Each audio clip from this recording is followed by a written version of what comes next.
Duncan and I have known each other for more than 40 years. It's a small community. We invariably cross paths. I was a senior in college and working merrily along towards a fascinating but not very pragmatic bachelor's degree in medieval history. My long-term career goal was to go to law school back in Canada, where I grew up. That senior year was also the time of the Vietnam War, and we, of course, it was also the era of the sit-in, so a number of us had some concerns about Duke's role in their endowment role and some of the funding of war-led companies, and so we decided we'd go sit in on the president, Terry Sanford's, front lawn. So we all trooped into his house, into his living room, and we spent the whole night talking about, all Duke's errors in their investment strategy and the problems of Southeast Asia. And about 4 o'clock, we'd finished resolving all these issues. And I said, well, I'd planned for law school, but the closer I got to it, I just had more and more ambivalency about it. And he said, well, when I was governor, we just opened a new developmental center for folks with disabilities at Murdoch Center, and you want to check that out. So I'm happy to say I pioneered the concept of the gap year, and I took some time off and worked as a direct support professional at Murdoch Center. It was most of the people there had no business being there. Kids and adults who were only there because of the lack of any level of community support options.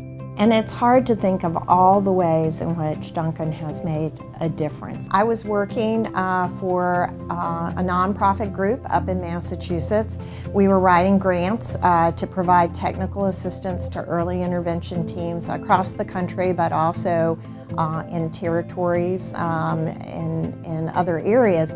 And part of writing grants, you have to get letters of support that say experts in the field think what you're doing is a good idea. Not only would he understand, but if we got a letter of support, his name would hold some weight with the federal funders. I was struck that this expert in the field was so wonderfully gracious in how he responded back and forth, because sometimes leaders in the field are not like that.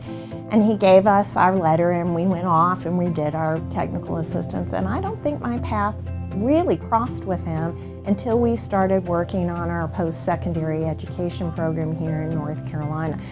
His expertise around what would that look like? What are the things that families want for their children?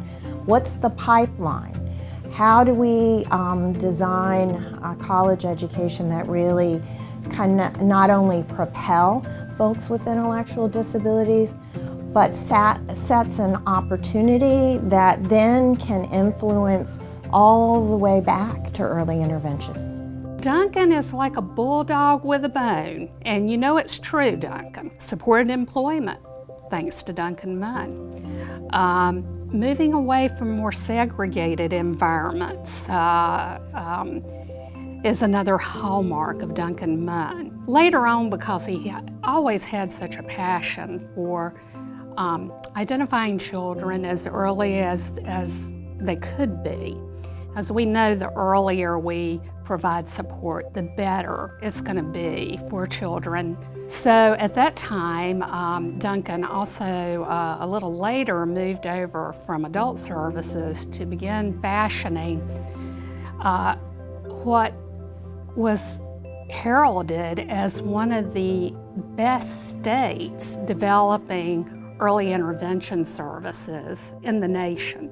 I think if we're going to truly have an impact on people and systems, we have to begin at birth and working with these kids and their families.